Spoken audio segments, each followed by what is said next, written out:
اور اس کے علاوہ بھی آپ اتنے وجاہت روب دبدبے والے تھے کہ کوئی آپ کو کبھی بھی باپ کا طعنہ نہیں دے سکا کہ آپ باپ کے بغیر پیدا ہوئے۔ اور دوسرا لفظ جہاں بتایا گیا مقربین، تو مقرب کا لفظ جو ہے، مقربین کا لفظ جو ہے قرب سے نکلا ہے، اور امام راغب کہتے ہیں کہ کسی بھی بندے کے مقرب الہی ہونے کا معنی یہ ہے کہ وہ روحانی طور پر اللہ کے قریب ہو جاتا ہے، اور اتنا قریب ہو جاتا ہے کہ وہ اپنی اپنے اندر جو اٹھنے والی خواہشات ہیں ان پر وہ کنٹرول کرنا سیکھ لیتا ہے، اور اس کا دل جو ہے وہ اللہ رب العزت کی طرف کھینچتا ہے، اور وہ انسان جو اللہ کے قریب ہو جاتا ہے اس کے اندر سے جہالیت کا میل جو ہوتا ہے وہ دور ہو جاتا ہے، علم کا شوق اس کے اندر پیدا ہو جاتا ہے، بردباری، تحمل مزاجی اور شفقت اس کے اندر پیدا ہو جاتی ہے، وہ بد مزاج نہیں ہوتا۔ یہ ایک مقرب بندے کی نشانی ہے جس کو اللہ کا قرب نصیب ہو جاتا ہے۔ پھر آگے کی آیت میں اللہ رب العزت مزید حضرت عیسیٰ ابن مریم کی خصوصیات کا ذکر فرما رہے ہیں، وَيُكَلِّمُ النَّاسَ فِي الْمَهْدِ وَكَهْلًا وَمِنَ الصَّالِحِينَ۔ وَيُكَلِّمُ النَّاسَ، اور باتیں کرے گا لوگوں سے، فی المہدی جھولے میں، وَكَهْلًا اور ادھیڑ عمر میں، وَمِنَ الصَّالِحِينَ اور صالحین میں سے ہوگا، نیکوکاروں میں سے ہوگا۔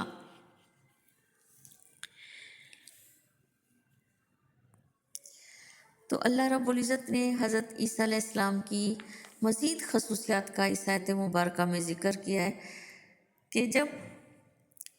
وہ معصوم بچے تھے اور اس کی ماں پر الزام لگایا گیا تھا، تو اس وقت بھی انہوں نے اپنے ماں پر لگائے گئے الزام کی تردید کی تھی اور ایک دم سے بول اٹھے تھے کہ میری ماں بے گناہ ہے۔ اور وَكَهْلًا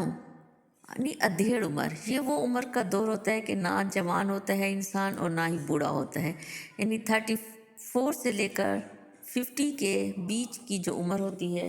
وہ وَكَهْلًا یعنی ادھیڑ عمر یا کا وقت ہوتا ہے، بیچ کا وقت ہوتا ہے۔ اور حضرت عیسیٰ علیہ السلام تو وَكَهْلًا یعنی ادھیڑ عمر کو تو پہنچے ہی نہیں تھے، وہ تو نوجوانی میں ہی آسمان پر اٹھا لیے گئے تھے، اور جب وہ آسمانوں پر اٹھائے گئے تو اس وقت ان کی عمر مبارک جو تھی وہ 30 سال کے قریب تھی۔ تو یہاں اشارہ اس طرف بھی ہے کہ جب وہ دوبارہ دنیا میں آئیں گے تو یہ بھی اللہ کی طرف سے ایک نشانی ہوگی کہ وہ دوبارہ دنیا میں بھیجے گئے، اور پھر وہ لوگوں سے ہم کلام ہوں گے، وَمِنَ الصَّالِحِينَ اور صالحین میں سے ہوگا۔ جب فرشتوں نے حضرت مریم علیہ السلام کو حضرت عیسیٰ علیہ السلام کی پیدائش کی خوشخبری دی، اس کا نام بھی بتا دیا اور وہ ساری خصوصیات بھی بتا دی کہ وہ وجاہت والا ہوگا دنیا اور آخرت میں، مقربین بندوں میں سے ہوگا، وہ نوجوانی ادھیڑ عمر میں اور بچپن میں دونوں میں لوگوں سے ہم کلام کرے گا، تو حضرت مریم علیہ السلام پر تو حیران ہونا ایک بنتا ہی تھا انسان ہونے کے ناطے۔ تو اگلی آیت میں اسی کا ذکر ہے، قالت ربی، کہا اس نے، کس نے؟ قالت کہا اس نے، ربی اے میرے رب، انا یکون لی والد ولم یمسسنی بشر، کہا اس نے یعنی مریم علیہ السلام نے اپنے رب العالمین سے کہا کہ اے میرے پروردگار، کیوں کر ہوگا بچہ میرا بچہ کیسے ہو سکتا ہے، ولم یمسسنی اور نہیں ہاتھ لگایا مجھ کو، نہیں چھوا مجھ کو، بشر کسی بشر نے، کسی آدمی نے مجھے چھوا ہی نہیں، میں تو پاک دامن ہوں، میں تو اللہ کی عبادت کر رہی ہوں، ہیکل میں ہوں، اور وہاں میرے پاس نہ کوئی آتا ہے نہ کوئی میں کہیں جاتی ہوں، مجھے تو کسی بشر نے چھوا نہیں، پھر میرا بچہ، میرا بیٹا کیسے ہو سکتا ہے؟ تو اللہ رب العزت جواب دے رہے ہیں، قال کذالک اللہ، کہا اسی طرح اللہ یخلق پیدا کرتا ہے، ما یشاء جو چاہتا ہے۔ اللہ جس چیز کو پیدا کرنے کا فیصلہ فرما لیتا ہے وہ کسی سے پوچھتا نہیں ہے، اس کو کسی کے مشورے کی ضرورت نہیں ہوتی۔ اللہ تو بس جو فیصلہ فرما دیتا ہے وہ کام ہو جاتا ہے۔ اذا قضى امرا فانما یقول له کن فیکون، جب فیصلہ کر لیتا ہے کسی کام کا، فانما تو بے شک، یقول وہ کہتا ہے، لہو اس کو، کس کو؟ جو چیز پیدا کرنے جا رہا ہے، جو کام کرنے جا رہا ہے اس کو کہہ دے، بس کہتا ہے کن ہو جا، فیکون پس وہ ہو جاتا ہے۔ یعنی اس کے تو کن کہنے کی دیر ہوتی ہے اور وہ کام ہو جاتا ہے۔ اللہ رب العزت کو کیا کام کس وقت کرنا ہے، کب کرنا ہے، کس طرح کرنا ہے، کس سے کیا لینا ہے، کیا کام لینا ہے، کتنا کام لینا ہے، کیسا لینا ہے، یہ سب تو اللہ رب العزت کو ہی پتہ ہے۔ اللہ کے علاوہ تو کسی کو نہیں پتہ۔ وہ جب کچھ کرنا چاہتا ہے تو اس کو کوئی روک نہیں سکتا، اور جس کام کو وہ نہیں کرنا چاہتا یا جس کام کا کرنے کا وہ ارادہ نہیں رکھتا، تو دنیا کی کوئی بھی طاقت، زمین اور آسمان میں موجود کوئی بھی طاقت اس کام کو نہیں کر سکتی جب تک اس کا امر نہ ہو، اس کا حکم نہ ہو۔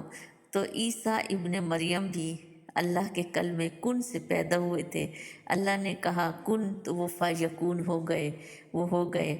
اور اس کے لیے تو حضرت عیسیٰ ابن مریم کو پیدا کرنے کے لیے اللہ رب العزت نے مریم علیہ السلام کی پیدائش سے پہلے اس کی ماں کی مانی ہوئی منت کو قبول کر لیا، اور جب اس کی ماں نے کہا کہ میں نے تو ایک بیٹی کو جنم دیا ہے، تو اللہ نے جواب دیا کہ اللہ تو جانتا ہے کہ تو نے کس کو جنم دیا، کہ اللہ کو پتہ تھا کہ اسی بچی سے، اسی بچی کو اس نے تمام عالمین کی عورتوں پر منتخب کر لیا، تمام عالمین کی عورتوں میں سے اس لڑکی کو سلیکٹ کر لیا جس کا نام حضرت مریم تھا، اور اسی میں سے اس نے حضرت عیسیٰ علیہ السلام کو پیدا کرنا تھا اپنے کلمہ سے، کن سے اللہ نے کہنا تھا کن، اور وہ فیکون ہو گئے۔ تو اللہ واحد لا شریک ہے، اس میں کوئی شک کی بات ہی نہیں ہے کہ وہ جو چاہے، جب چاہے، جیسا چاہے وہ کرنے کی صلاحیت رکھتا ہے۔ اللہ رب العزت کے ہر کام میں مصلحت ہے، بس اللہ تعالی ہمیں اپنی مصلحتوں کو سمجھنے کی توفیق عطا فرمائے۔ انشاءاللہ تعالی آگے کی نشست میں اسی بات کو کنٹینیو کریں گے۔ وآخر دعوانا ان الحمد للہ رب العالمین، سبحانک اللہم و بحمدک، اشہد ان لا الہ الا انت، استغفرک و اتوب الیک۔